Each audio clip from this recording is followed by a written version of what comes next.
great again. Those of you who are joining me all across the world, we are so glad that you could join us.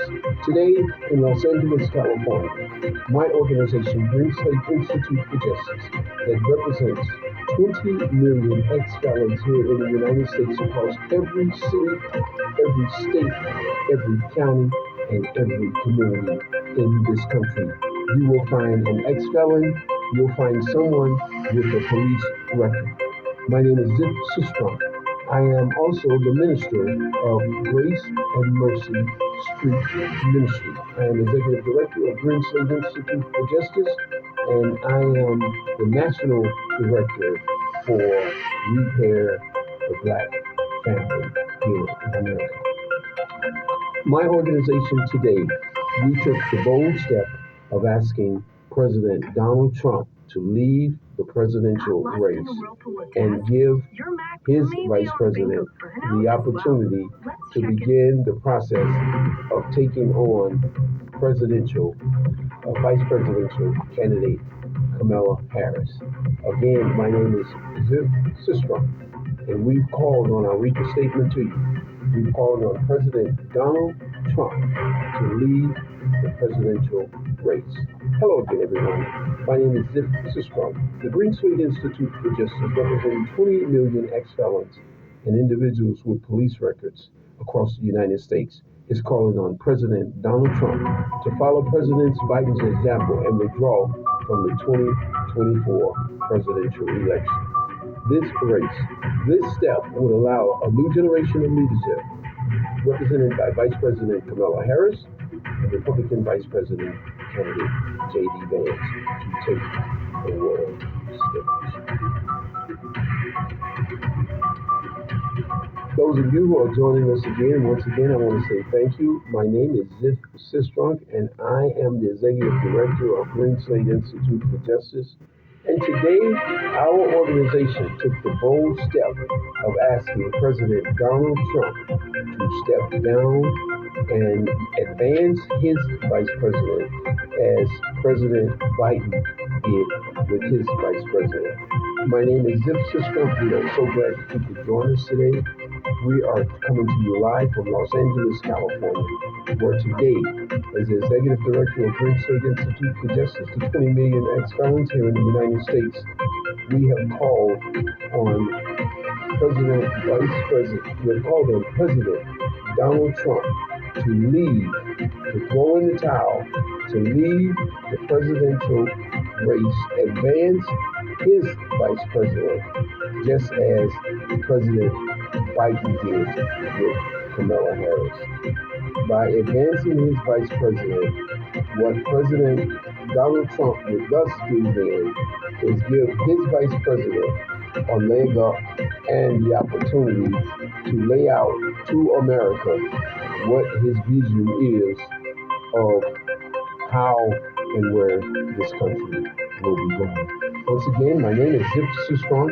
I'm the Executive Director of Green Slate Institute for Justice, and Green Slate Institute for Justice is an organization that represents 20 million ex-felons and individuals with police records across this country.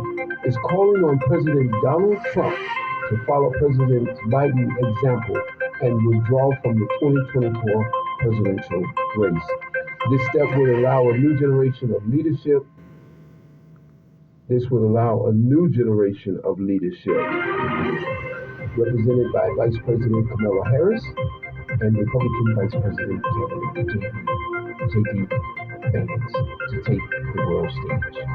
It is time, in a time of significant political tension, President Donald Trump's decision to step down will lower the temperature of the nation and demonstrate his commitment to making America great again. As President Biden has shown his dedication to democracy by stepping aside, we urge President Donald Trump to do the same for the sake of this country. Hello again, everyone. This is Zip Sistrom, and I am extremely glad that you could join us today. Today, we have made the bold step of uniting this country, to bringing together families, men, women, children, Jews, Gentiles, Protestants, and Catholics. Today, I have taken the bold step of differing with over half of Americans and with over half of the other half of flower people. I gotta stay serious. I gotta stay serious. I should have said, but that's the truth, right? Again, half of America would appreciate President Donald Trump stepping down, and the other probably half would wish he.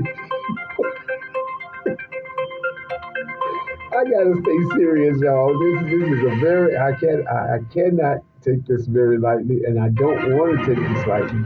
For me to take this position to ask our president, a man that so many of my friends love.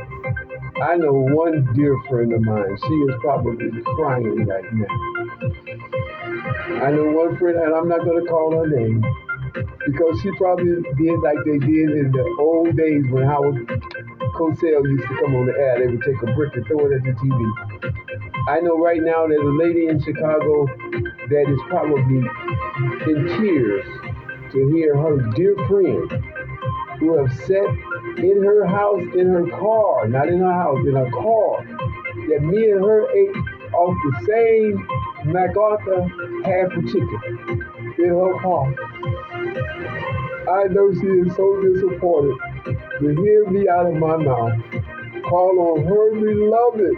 And when I say she loves it every single leg of it.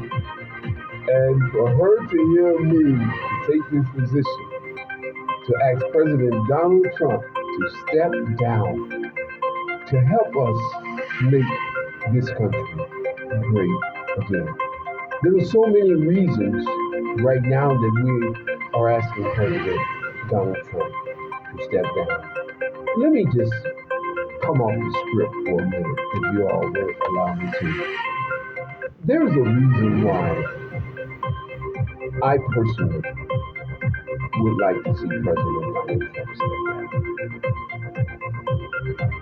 I want y'all just allow me to go off script for just a minute. Let me tell you something that hardens, softens, that makes me not angry, but the fact that people really don't know it. I never in my life met President Donald Trump. I went to an event. I was in the same building, the same room with him. I was in the same room with him. So I can't say I walked up and shook his hand. One of my dearest friends is a friend of his.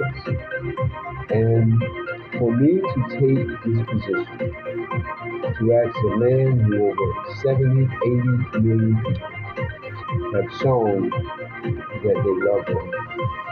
And in some cases, they're greedy. But for me to take this bold step and put everything that I have, which isn't much, I have to be honest with you, but I have myself and I have my voice, and I have my God. And God has asked me to step out on this issue because I know that President Donald Trump, I shouldn't say I know that President Donald Trump, but I truly believe that President Donald Trump is for, as opposed to not seeing America great again. I truly believe that he would want to have America to be great again. I'm asking President Donald Trump to hear me out. This country needs you. Some people will say, no, that's not true. Mr. Trump, we need you to bring this country together. And by taking a young man lead, street preacher, friends say a preacher without a church shouldn't be listened to. Well, my church is the street. So maybe you won't listen to me, and maybe you will. See, right now, this country is no place for an old man. But that did not say that this country did not love old people. And I think what President Biden went through with the party pushing him out, with his dear close friend, if it not been for President Biden deciding to join President Obama would have never been President of the United States. I want to just tell you all a story that a lot of y'all never really knew that I participated in. But I want to tell you what happened. In I think it was 94, President Bill Clinton signed a thing that was called the crime bill that was authored supposedly by President Biden. That bill, if you look at, you pull it up in Clinton's library, you pull it up, you will see that that bill was signed in Chicago. That bill was signed in Robert Taylor Homes. A lot of you all may not know that Bill Clinton came to Robert Taylor Homes. He came to the World Fair, and we had invited him to Robert Taylor Homes. And when he came to Robert Taylor Homes, look it up, he signed, a lot of people don't know this, he signed the crime bill that Bill Biden and the public wanted. He signed the crime bill in the Robert Taylor Park gym. And in that gym, when he signed that, if you get the pictures, he had about 20 kids around him. Those are my kids. From George Pullman School.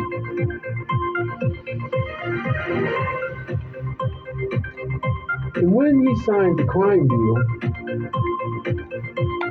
he envisioned that he would be doing something right for America. Some part of it was good and some part of it was bad. But he did it because he thought he could help. I told you that story about when I invited President Bill Clinton to Robert Taylor Homes, and he came. In 1994, when the World Cup was so good, he came to Robert Taylor Homes for an entire day, signed the crime bill in Robert Taylor Homes gym with my kids at the same table. I'm appealing to President Trump. This opportunity by you, not with all of your showing us that you can be a volcano to divide. The Kamala Harris voters from the Donald Trump voters. But can you show us that you can be a uniter? That's the question. That's the vision that Grace and Mercy Ministry, the purpose that we have moving forward as we prepare to study 47 million African American communities, 47 million African Americans, as we restore Black America. Our proposal called on, at first we wanted to appeal to the federal government to fund the $75 million study so we can begin to put resources in the Black families. In the Black families family bucket.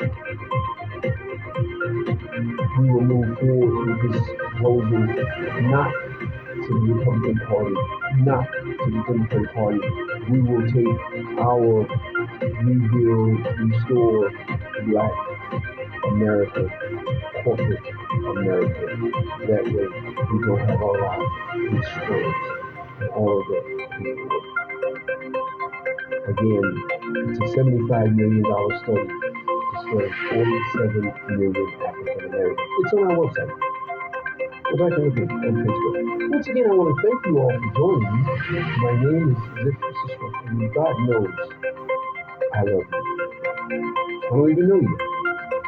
I have never seen you. Never touched you, never kissed you. Never even thought of your name.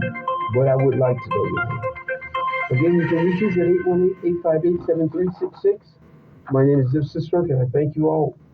That's it for today. We'll be in touch. Thank you all.